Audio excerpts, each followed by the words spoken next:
We are recording. Thank you for all your Awesome. helpful tips for moving me where I'm supposed to go. Okay, welcome. Oh, thank you. Welcome, everyone. My name is Kim Hess. I am your cultural anthropologist and a diversity, equity, inclusion, and belonging consultant. And today we have a special treat. I'm going to let you introduce yourself.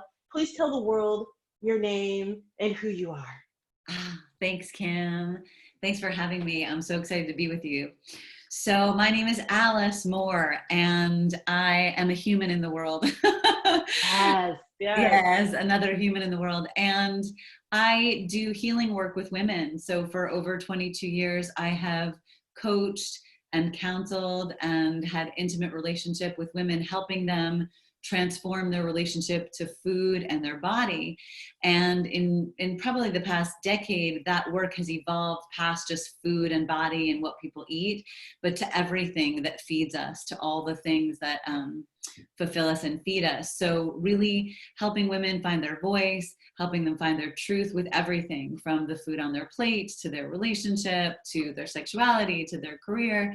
So, and there's all different words for what I do: life coach, healer. I've called myself a health coach, and my business is Alice Moore Health, because I feel like health embodies so much. Health is everything. Health is your emotional health, your physical health. Yeah. So yeah, that's a little bit about what I do in the world.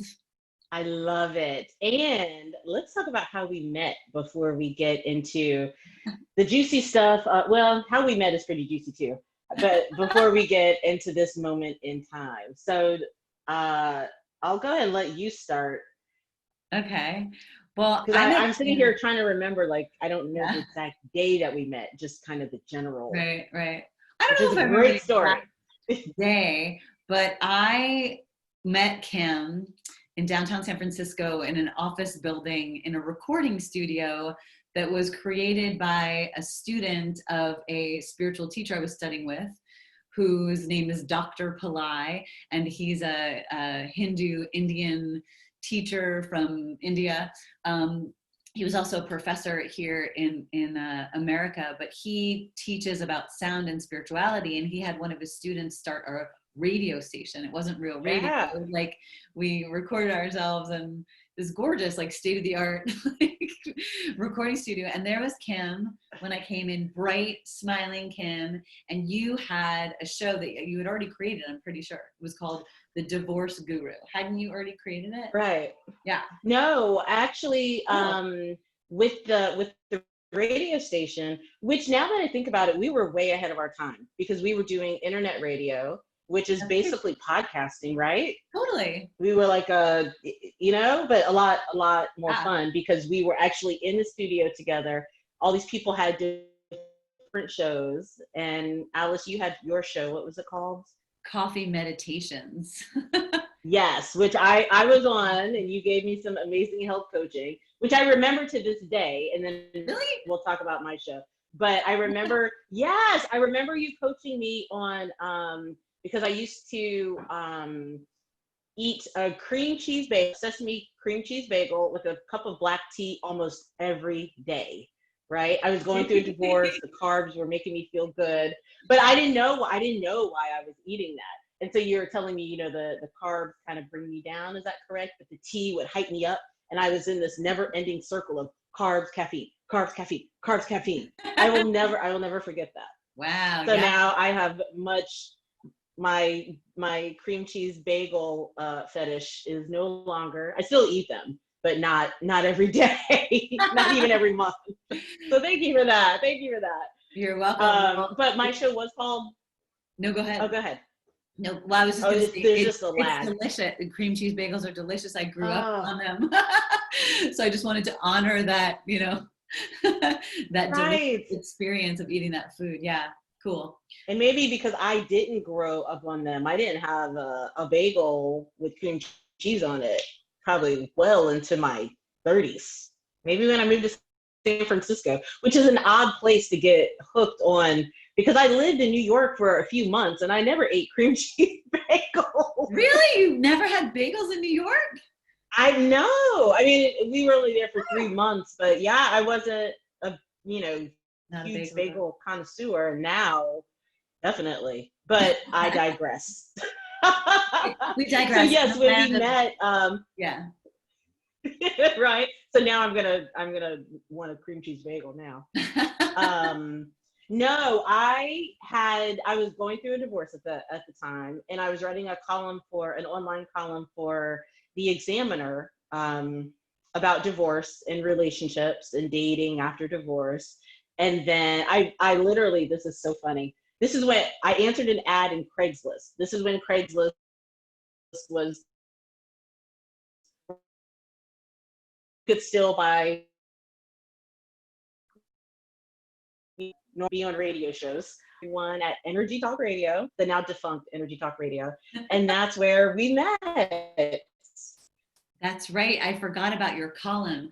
I thought at the time it was the coolest thing because this idea of guru, right? Because I was studying with a guru, a spiritual teacher, and that you were Right. a divorce guru was so amazing because I felt like women everywhere needed support, about Right. what that experience is like. I mean, so many people get divorced and it's not necessarily a bad thing. It's often actually probably a good thing. And just your bursting personality and just like positive attitude was just we had so much fun We recording. had so much fun. And we sometimes we'd have guests come into the show, sometimes they'd call in. We would be on each other's shows. We would just kind of hang out in the lobby. It was a really good time. And I think especially going through the divorce, I needed that. I needed that friendship, which became family, and to talk about it. And it was great. It was great. Good time in our lives. Good Good time. times. Yeah. And that was already 13 years ago or something, right? We figured Yeah. our So summer. Yeah. we've known each other for quite a while, and then Mhm. we reconnected, Mhm. and it's like we never left each other. It's true. When you got the chemistry, it just is. You can't like make it up. It is or it isn't. Exactly. Yeah. Exactly. So this is why I wanted to have you on today because, offline, you and I have these fantastic discussions because you are very much, I don't know how to put this, tapped into the divine feminine, your spirituality. So, and I really wanted to talk about this because there's so much going on right now in this moment in history where a lot of people are feeling anxious, depressed, sad. They're experiencing grief. It's kind of, there's no end in sight to whether it be coronavirus or police brutality. A lot of emotions are coming up for people everywhere, and not only in this country, but in the world, about Black Lives Matter and about these systems of power and oppression. And I, if you watch the news a lot, I think a lot of people, just see everything that's going on. And saying that health is everything because it really affects your day-to-day life. I know a lot of people, myself, have been eating maybe a little bit more, just because it's comforting. So have you had your clients, has anything shifted in the way that you talk to your clients during this climate of eating, of nutrition, of health, of spirituality, of especially your the divine feminine? I know I just gave you so much right there. But Lots of I juicy just really want stuff. to know, like, yeah, like, what are Yeah. you talking to your Yeah. clients about? Thanks. What's on your mind about all this? Yeah. Thank you so much. What a beautiful like umbrella to dive into some of those topics.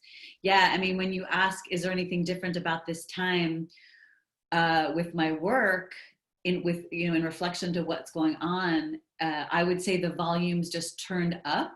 I've been in this conversation for many years with people around balance, right? The balancing of what's happening on the earth. And in this case, the balancing of, um, you brought up this term define feminine, right? So just to give a little context to that, this idea that we've been living in a patriarchal world for many centuries, more dominated by male ideas and patriarchy. And it is my belief that the feminine energy, you know, has been coming back and re-emerging. It's always been there behind the scenes, kind of running everything actually, but if we get real. But yeah, so for me, what's happened is just, I feel like the volume's turned up on intensity because so many people are conscious about what is happening. And that comes down to things like having more women be in politics, having women be more empowered and taking care of themselves. So with my work specifically, again, I think it just,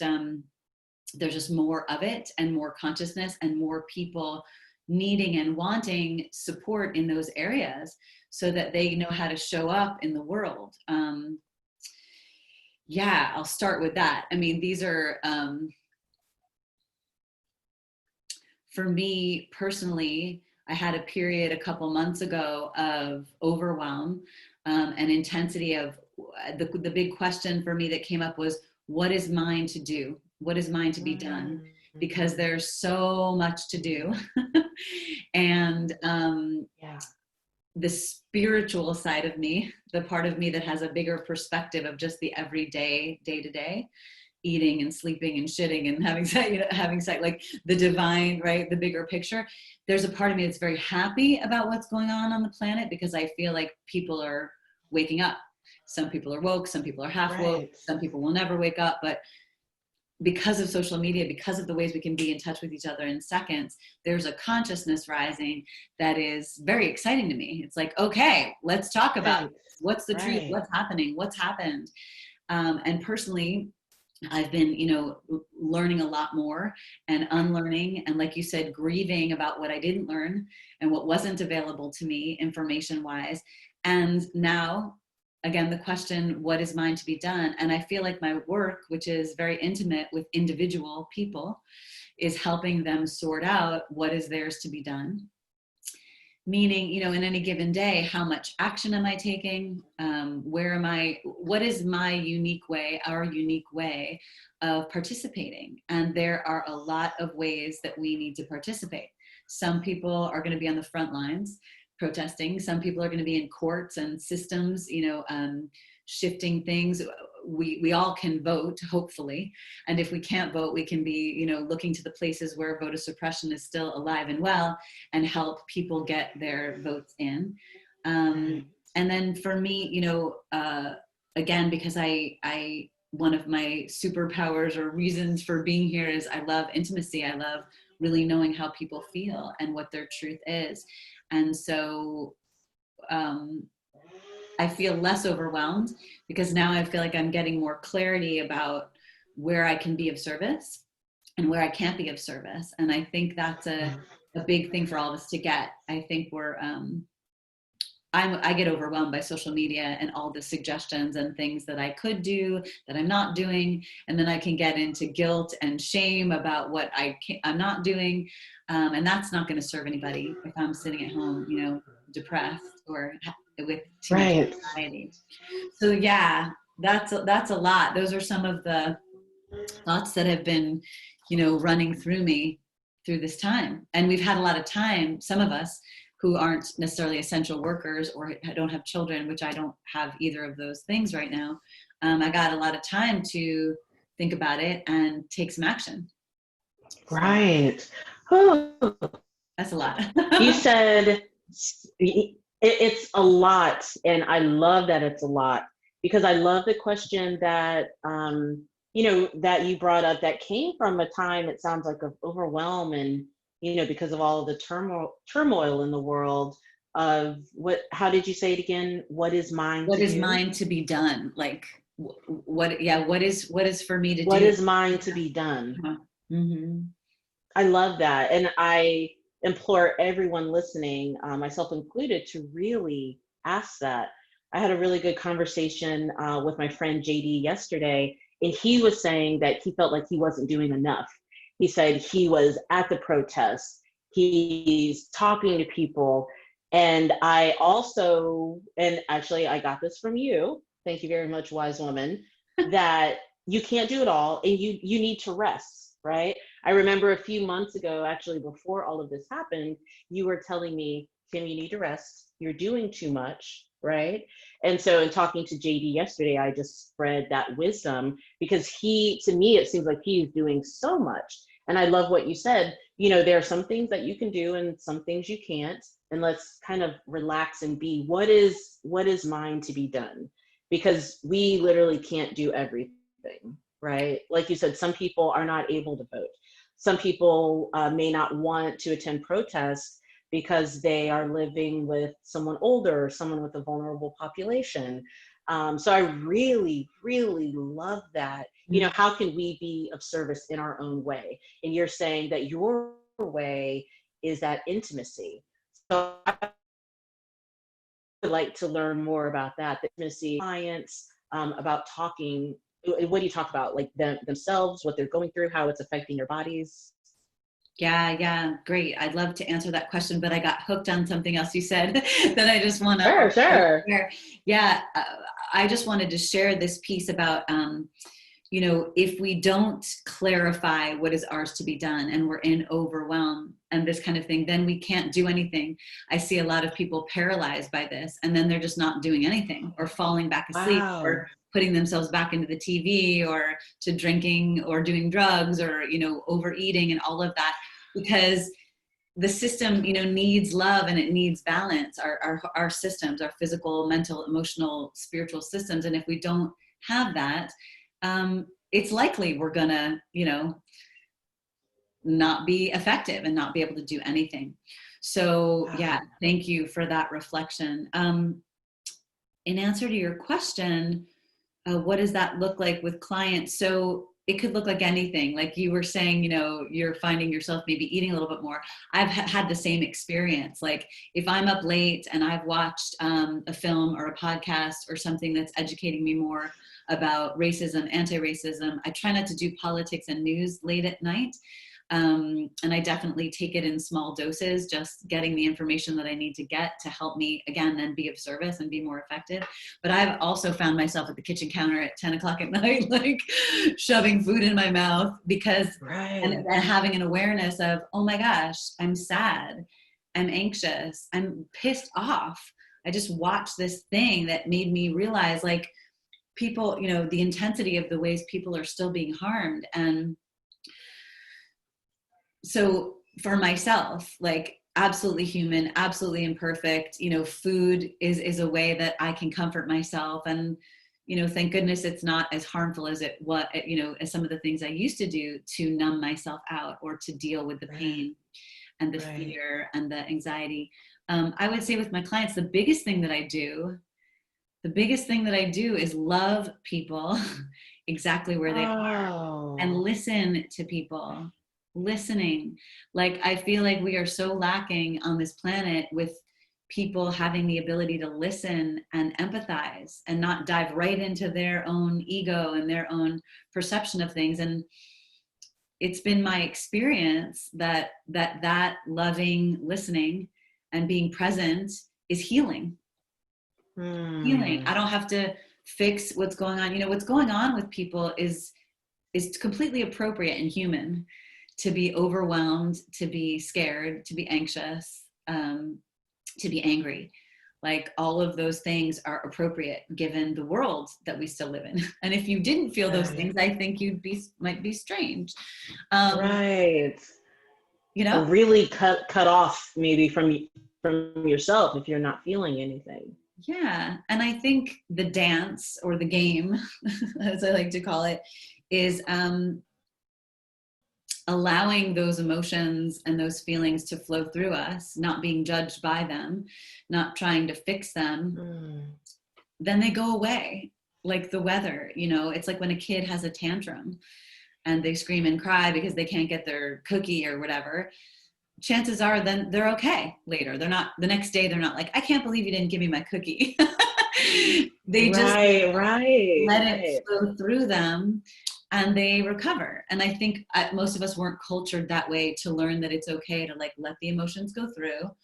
We don't have to fix them, numb them out, and they will pass. Wow. So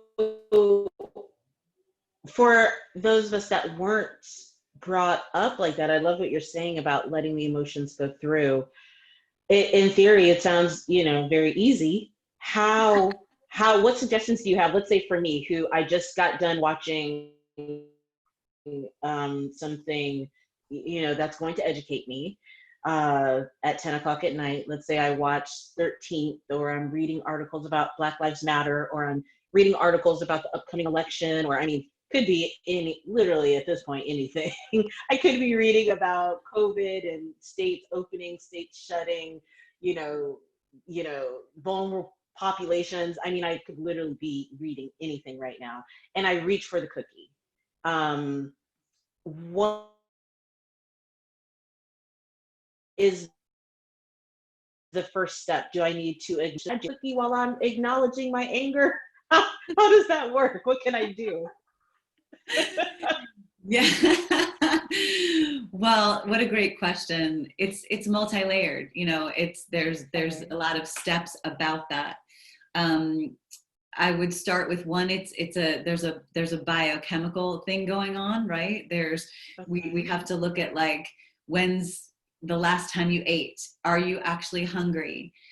Does your blood sugar need to be lifted? Some people have hypoglycemia. Some people have conditions where their blood sugar is very sensitive, and a little piece of food might be something that would calm the brain and calm the heart and mind. So first, Oh. not judging, like, is it good or bad if you're eating the cookie? Okay. But really looking at, like, maybe you want a little food right now, because I know food changes your brain chemistry. And so if you're feeling sad, that might be a solution, right? Can we talk about that for a second? About food changing your brain chemistry? That's it. So food can calm you down if you're stressed Absolutely. out from the news. Wow. Absolutely. Well, think about it. What happens after you eat the cookie I or the feel bagel? amazing. How do you That feel? I feel satisfied or Yeah. calm. Right. Satisfied, calm. Yeah. All the energy goes to your digestive system, so you're not up in your head as much. You're a little numbed out. I'm not really good at scientifically explaining what happens, but with a lot of people with white flour and sugar and alcohol, it relaxes the body. That's why people do it. That's why they love it. Right. That's why we're addicted to it. But Right. unfortunately, it's a quick fix, and the aftermath and the side effects for many people are, you know, most people are numbed out on sugar, alcohol, and not very nutritious food anyway. So some people don't even know that it's affecting their brain. I still talk to people that say, "Oh, what I eat has nothing to do with how I feel." Well, that's Oh, a way wow. that one can live. I'm not in that consciousness. I think it's an incredibly profound piece of the foundational picture, that the food that we put in our body, affects everything. It affects the way we think. It affects the way our heart works. It affects the way our liver works. It affects everything.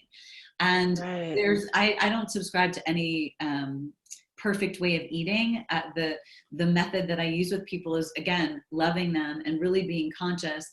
How do you actually feel after the cookie? For me, a cookie once in a while, like if I eat a piece of chocolate or some chocolate before I go to bed, I'm going to be up in the middle of the night. Like, it's caffeine and it's sugar and it's going to jazz me Oh, up. okay. It'll feel good going down. Right?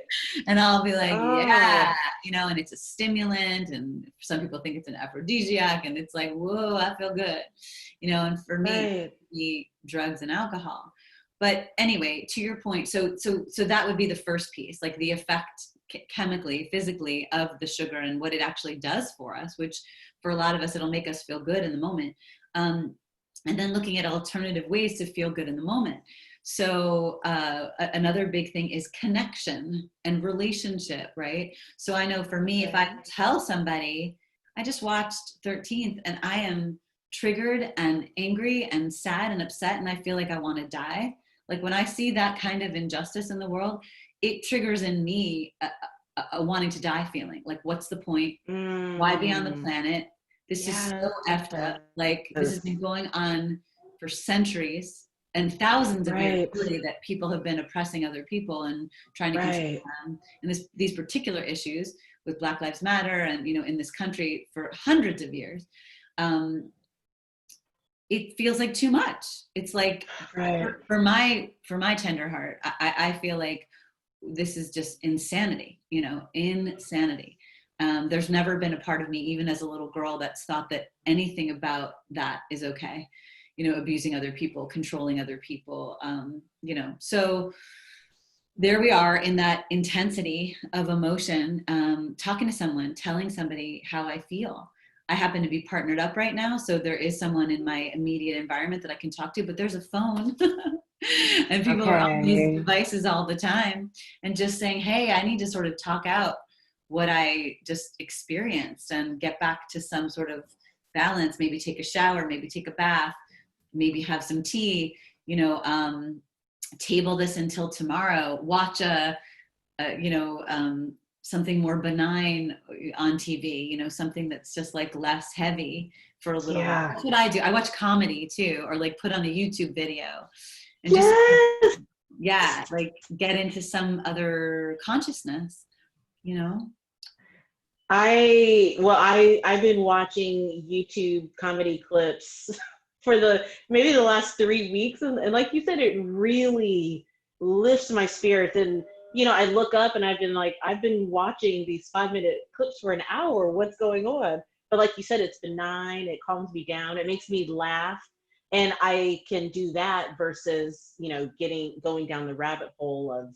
And I'm not saying that gathering information is not a good thing, but like you said, especially for you and I who do have tender hearts, there's a limit to, I think, how much content, how much information, how much injustice and hurt and turmoil that I can consume in 1 hour or one day.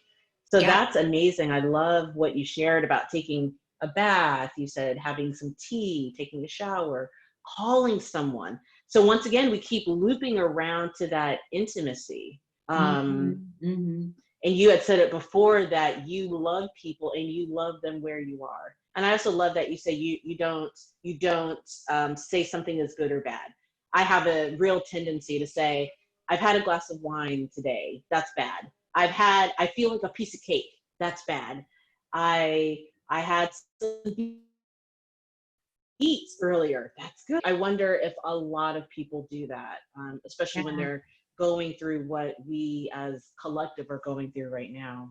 Yeah, I think for sure. I think part of why I have a job is to help people dismantle the ideas of patriarchy, which are right and wrong, good and bad, black and white, Yes. right? And the divine Yes. feminine principle is all about nature and all inclusion, right? And in nature, like a tree doesn't say, okay, I'm not gonna have my branches grow over here because that's your place. I'm not gonna have my branches grow over here, that's your place. I've gotta stay in my box. No, nature's wild and organic and explorative, and you cannot put it in a box. And that is, the divine feminine. So we've all been, brainwashed, cultured, generation after generation for these ideas of good, bad, right, wrong, perfect. You and I were talking about perfectionism before this, like as if there's some place that we get where it's like, you never have a glass of wine or you never have a piece of cake. Like, I just don't think healing can come from that place. I think healing comes from finding your truth. And, I can only speak for myself. So you can tell me, like, for me, my truth ended up being, alcohol didn't work for me, and intense refined sugar stopped working for me. It felt good in the moment, but the side effects, outweighed the pleasure or the relief. And so I just shifted things. That doesn't mean I'm better. That doesn't mean I like do it right. It just means that for me and my body, that's what's happening. And I encourage every client, every person I love to find that truth, and I joke and I say, like, if, for me, if I have cookies in my house, I have to eat the whole thing before it's gone. Like it can't just sit there, so for me, that's a kind of compulsive behavior that doesn't feel relaxing and nourishing. It makes me shame myself. So, but that doesn't mean that if you're a person that has cookies in your house, that there's anything wrong with that. It's really just like, where is our truth? Where is our truth? That's how I see it. I love it. For me, the love, you know, you said that you just love on your clients where they are. Even in, I mean, all the time I talk to you, but definitely now, especially for people who may just now be meeting you.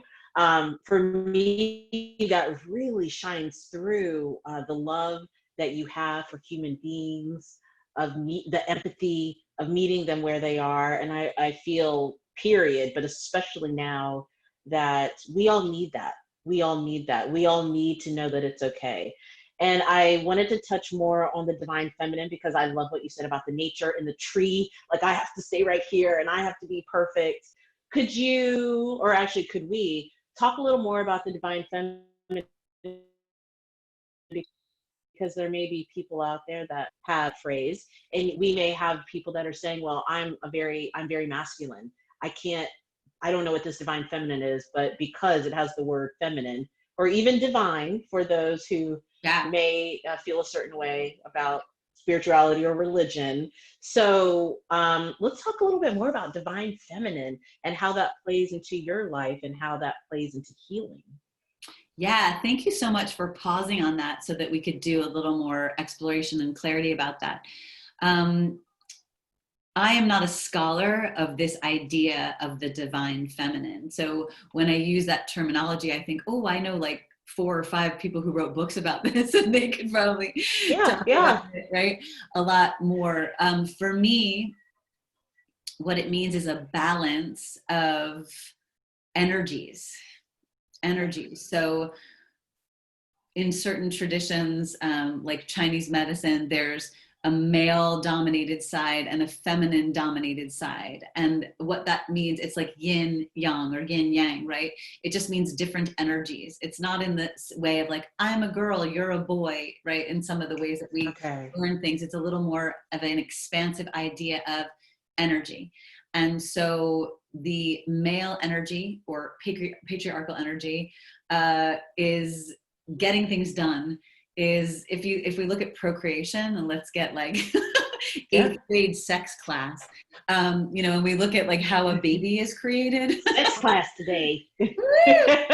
this I find is the easiest way to like hook people into what I'm talking about, is to just think about sex and think about procreation. Right, and how right. a baby made, right? Like, is this rated R, or can I talk about this? It is today. So the male organ, right? Coming at ya. But I'm glad you're saying that. Like rated R, once again, probably is more of that structure of this is something bad we can't talk about, and this is something that's okay. Because we all do need to talk about sex, even children. Yeah. Right. All right. So yeah, free reign. Penis. I said it. Yeah. Penis energy, right? Penis. Everyone say it with us. Penis. Yeah, is, you know, we're going to come in with the seed, right, to the vagina. It's going to go on into the uterus and the reproductive organs and meet up with an egg, and maybe or maybe not fertilize that egg and have this baby come in. So the male energy, the male doesn't just sit there necessarily, although I guess a woman could. Okay, now it's going to get weird. But I like weird. All right, let me keep it simple. Male energy is an energy of doing, getting things done, productivity, make it happen. I'm coming in with the sperm to fertilize the egg. Now the female has to receive the egg. The female body receives it, right? It's not a woman saying, okay, uterus, you know, okay, fallopian tubes. It just happens. It's a receiving. Right. It's not the egg swimming to the sperm. Exactly. So that's the difference in energy. Okay. And so back to this divine feminine on the planet right now, we see, oh goodness, it exhausts me to even think about. But, you know, we're in a mostly white, male dominated earth. The things that have been created, the ways that we function, capitalism, the ways that we just abuse the environment and are not in harmony with each other. First of all, when I talk about loving people and listening to people, that's the main thing. If people actually listened to other people and had empathy, we wouldn't be where we are. but we don't listen. La la la la la la, Wow. which is kind of metaphorically like Right. a man in heat going to the Yeah. place to plant the seed, right? Have you ever tried to have a conversation with a man before he has an orgasm? or or after he has an orgasm, right? Wow. Wow. It's a one track thing, Right. right? And that's just the nature of the thing. So we're operating in a male dominated mentality, which is like, do it, get it done. Now, I'm not saying there is value to a male mentality. We need both. Right. We need the balance. We need logic. We need plans. We need structure. You know, I think, Right. although it'd be cool to know if there was a world without it, but even in indigenous cultures and cultures that had more of a balance of the feminine and the masculine energies, even they had some structure and some guidelines and clarity. So when we talk about the divine feminine coming back, it's just, to me, what that means is reestablishing balance, that both are necessary to have harmony. Both are necessary. Right. And that we just, the scale is just like, whoa, just so far tipped one way that, you know. Right. So and then there's so much more I can say about that. But so when I say divine There's feminine, that's so much more.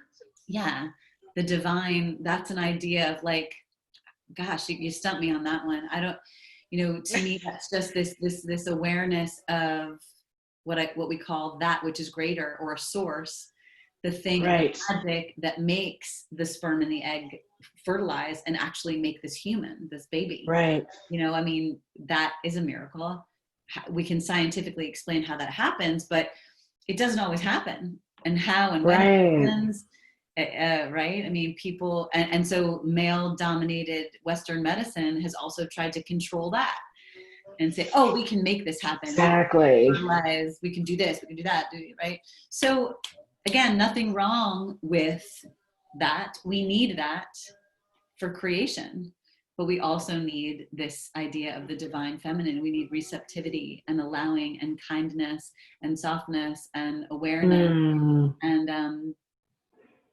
And that's going to come through, and there's men that hold divine feminine energy. I know a lot of men who are a little more balanced, in this area, and are able to listen and have compassion. So all these stereotypes, which is why I love what's happening with gender on our planet, is again dismantling and deconstructing this idea of like, if you're a woman, you're like this. If you're a man, you're like this. If you're a feminist, right?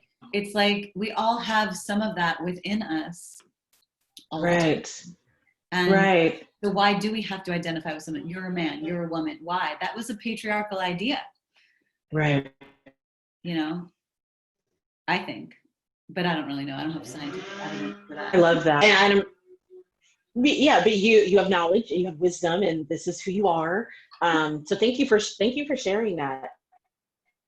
And I love that you made it clear that this isn't when we talk about divine feminine, or we talk about the masculine energy, we all embody that. Like if you have a meeting at 10:30, you make sure you get to that meeting, right? Well, I'll use myself as an example. Today we had a call at 10:30. So for me, an example would be before the call, I did yoga and I meditated, definitely in my divine feminine, right? Oh, I have these flowers, which I don't know if anyone can see, right? I try to have these on my, aren't they pretty? I try to have these on my desk when I'm working, to balance, because if I'm reading a report or I have a meeting with a client, I am very much in my masculine energy. Don't talk to me. Don't bother me. I have to get this done. There's a deadline. This needs to happen, right? Yeah. Very masculine energy. And if I do that without a balance, I don't eat, I don't take breaks, I don't go outside. But to kind of balance it with feminine, I have flowers on my desk. I go outside in nature. I take a deep breath. I drink some tea. I love the big idea that you're talking about. Right now, our world is so much in its masculine energy. It's so much in its masculine energy. And I'm finding a lot of people that I'm talking to are gardening during the pandemic, when we can't go out as much, when we can't go to work, when we're not commuting, all very masculine energy. That, you know, people on Facebook are showing pictures of the cucumbers that they've grown, and the tomatoes and the strawberries, and their hands in the soil, and it's so lovely, so Yeah. lovely. Yeah. Yeah. Which is why I say there's a big part of me that's really happy about what's happening right now, which seems like a Right. crazy thing to say. Right. You know, Right. I'm not happy that people are suffering. I'm not happy that people are still being killed. I'm not happy that all these people are still in jail and this systematic racism continues Right. to happen. It's maddening. Right. I'm not happy about that, but it appears, I don't know if it's true, we'll see in the next decade, it appears that more people are waking up and willing to do something about it, to take some action, to put that masculine energy in the right place. And I think I love what you just shared, because I feel like the COVID virus and the insanity of how it's spread here in the US is part of the ingredients of raising that consciousness, is slowing people down enough that they have time to think about these things and to relax and to put their hands in the soil and to ask themselves, what matters? Who am I beyond this moment? Who am I now with all this information? And some people are shutting down and not going to do anything and going to stay asleep. But I want to believe that more people are waking up and are willing to participate and understand their connection to each other. And I think that's part of the people getting into nature too. When you get into nature, you realize that it's all connected, right? You can't just like, make the tree grow, like make me apples, you know. It's like right. Work harder, work faster. You can do the steps, and then hopefully the tree's going to produce fruit, you know. But the tree might get infested with like bugs and like not produce your fruit. And you know, and there's a certain amount of letting go and surrender. So yes. yeah. And also, like you're doing, you have to care for the tree and love the tree. You can't, I mean, for the most part, you can't just, you know, walk away. I mean, sometimes you can, but you have to water it. You have to give it fertilizer. Right. You know, you have to prune it. I don't know. I know. I don't either. Which sounds, I know. I'm like, any tree experts out there, please tell me how to take care of a tree. Right. I wanted to also touch on something that you just mentioned a moment ago, that some people are waking up, and I see that. I see that across the world. I see that in my circles. I see that with, you know, Black Lives Matter signs, or people caring for people that can't leave of the pandemic and COVID, you know, people going to people's houses with food. I see the caring, I see the waking up, and it's so touching. But like you said, I also see people they're like, nope, not gonna do it. Yeah. Now, why do you think some people are not waking up? Why some people are not opening up? What a great question. Thank you.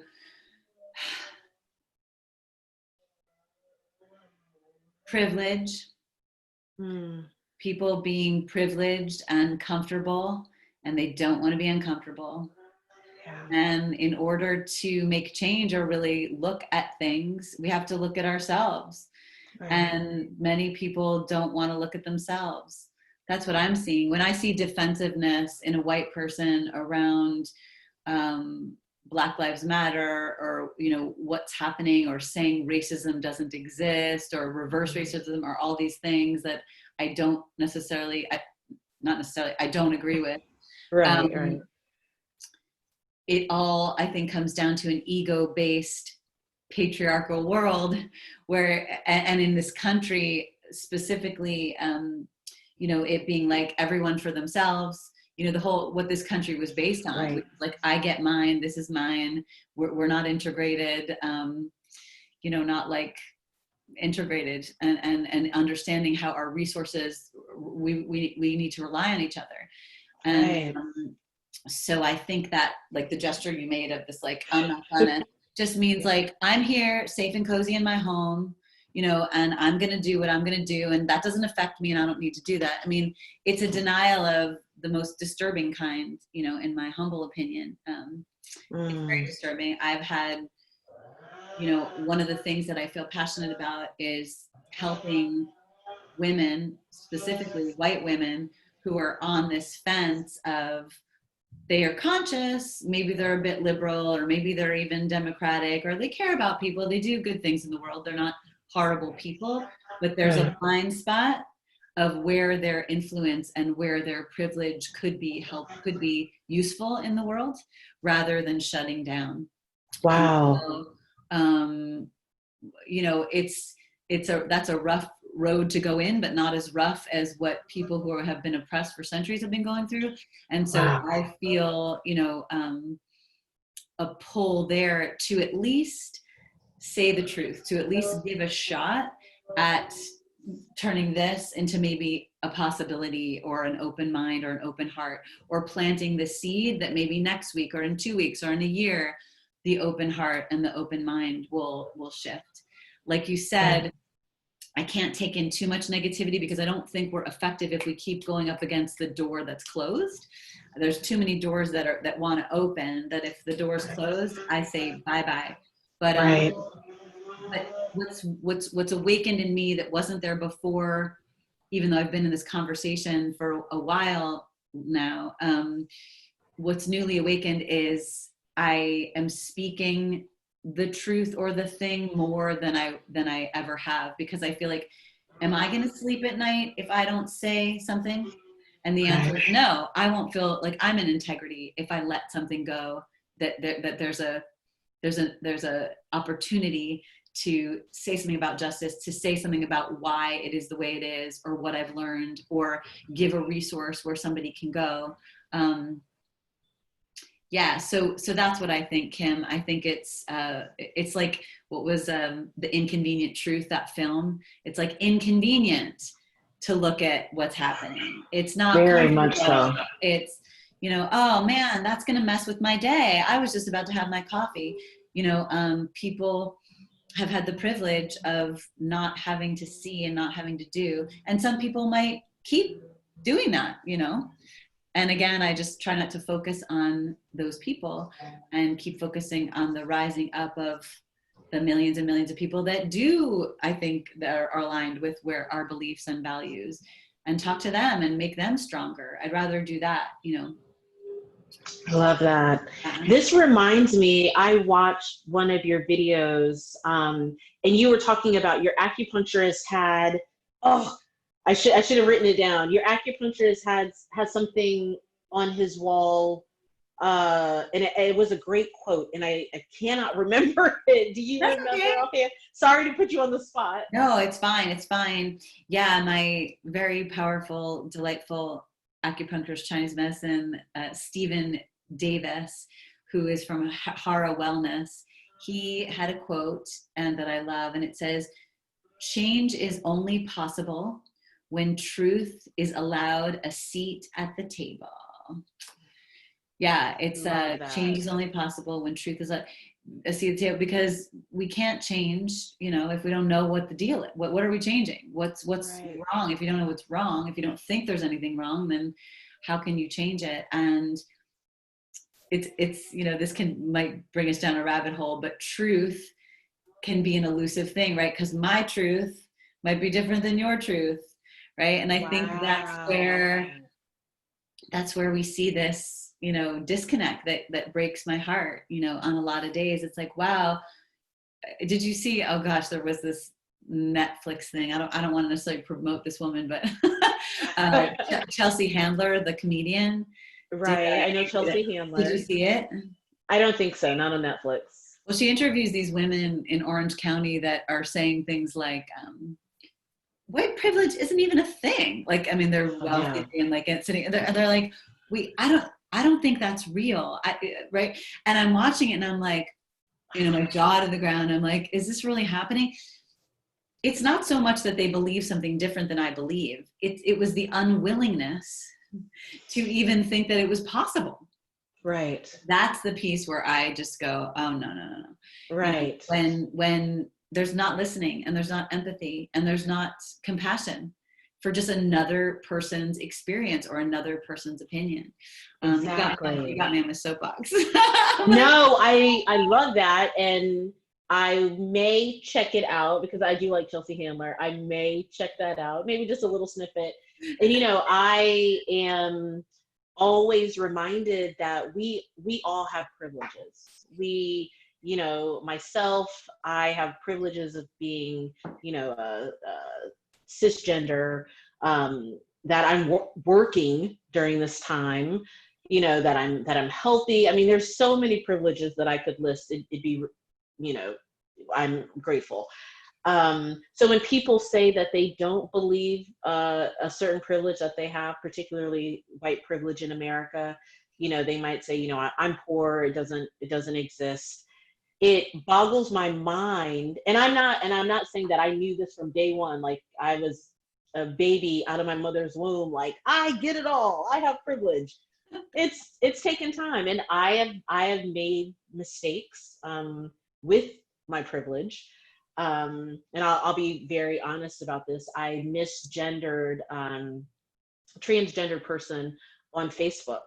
And when they very politely let me know that I misgendered them, like my first reaction was, I was so ashamed.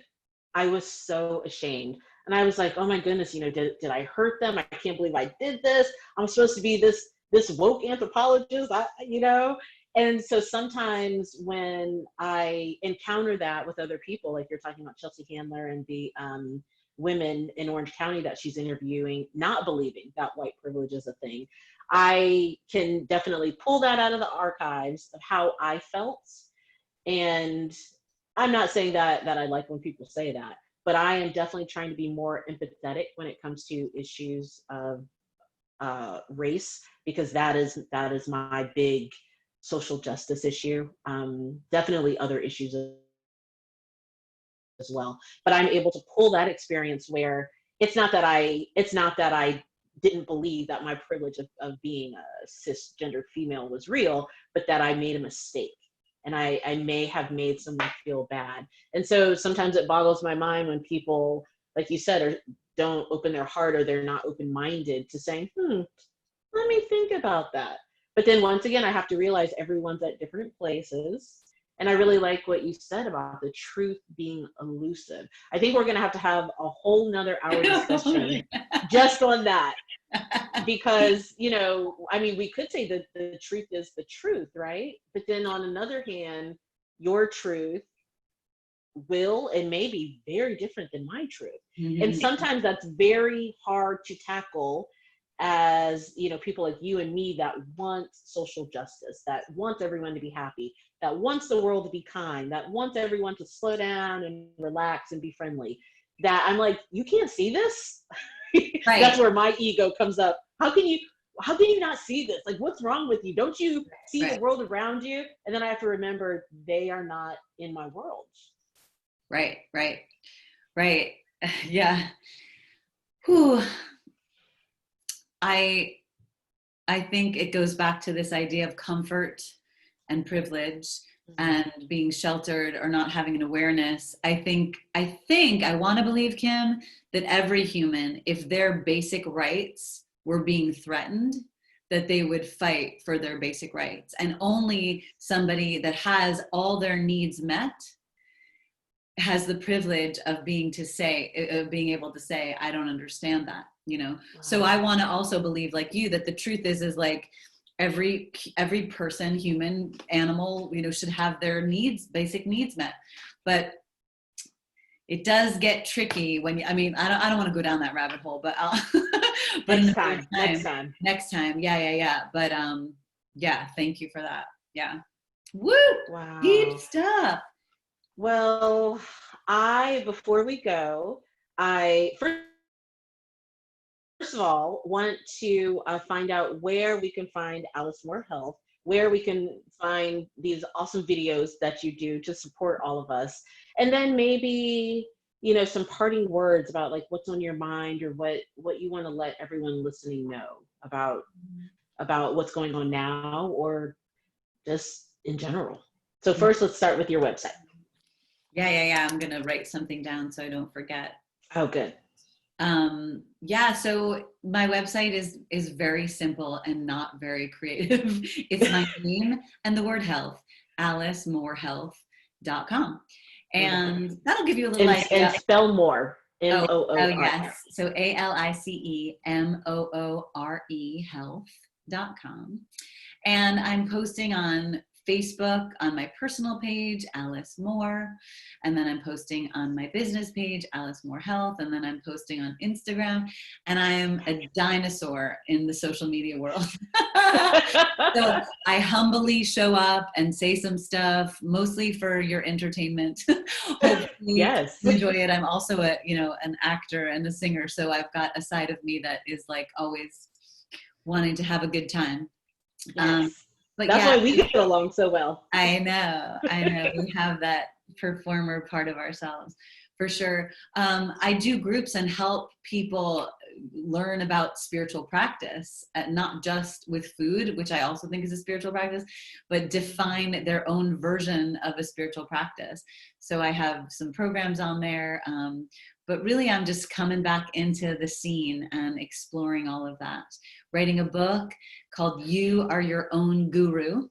Oh, lovely. So really wanting to support people in learning from spiritual teachers, but also being able to have the filter and the clarity and the strength and the empowerment to know what is right for you. And closing words. Well, first of all, thank you so much. You're such a delightful human with your big open heart. And just like, I really appreciate you taking the time and giving us the space. This feels like a divine feminine moment where we're really just relaxing into this conversation. And I hope it's helpful to people. I hope your listeners, learn something, or it sparks something that makes them want to do stuff in the world. But the closing words I would say is, it's funny, Kim, I wrote down, be kind and listen. Be kind both to yourself and to everybody that you're talking to. I made a post the other day because a woman I took a course with, I've taken a couple courses, Louisa Doran, The Culture of Whiteness. She did a series, and I forget the other woman where I was hearing this, but it was talking about social media and being really mindful before you post, like asking yourself, like, what is my purpose for posting? Am I just letting out anger and fear and sadness? Am I posting to inform people? Am I posting to educate? Am I posting to uplift? So kindness, consciousness, slowing it down, listening to people, listening to each other. And you described, Kim, that feeling that you got when you had the exchange with the person on Facebook, and that you felt some shame about it. And I think for me, what's new is accepting and embracing that I'm going to be uncomfortable, and I'm going to feel bad sometimes, and I'm going to feel shame, and I'm going to feel hurt, and I'm going to feel angry, and that's okay. It's part of the process, right? Like, we don't want to shame ourselves more by being like, now you're ashamed, shame on you for being ashamed. Right. But knowing that this is messy and nature's messy. Like, we can't put it in a box. And for me, that's huge and I can't say that I'm good at it all the time, but to be able to say, Alice, you're not going to be perfect. You're going to mess up. You're going to say stupid stuff. You're going to be wrong. You're going to feel really gross sometimes. You're going to want to hurt people sometimes because they're mean, you don't like them. Right. And that's a part of it. And that we just keep that's a part of the nature of the thing. So if you're feeling scared, I'm going to make a mistake, I'm going to say the wrong thing. Yeah, we're gonna. Yeah. So let's all dive into the pond of that, that's a huge shift for me to just admit, this is going to be uncomfortable. I love that admitting. I think I'm not going to say anything else. We're going to end right I there. know we have to end, but That's I love you. beautiful. More to come. You got to be Yes. careful when you ask me to talk, because I'll talk. This is why we're friends. I know. We love to talk. All All right. right. I hope you have a beautiful day. Thank you so much. Outdoorhealth.com. Thank you. Thank you. And of course, I'll talk to you very soon. Absolutely. Okay. Bye. Bye.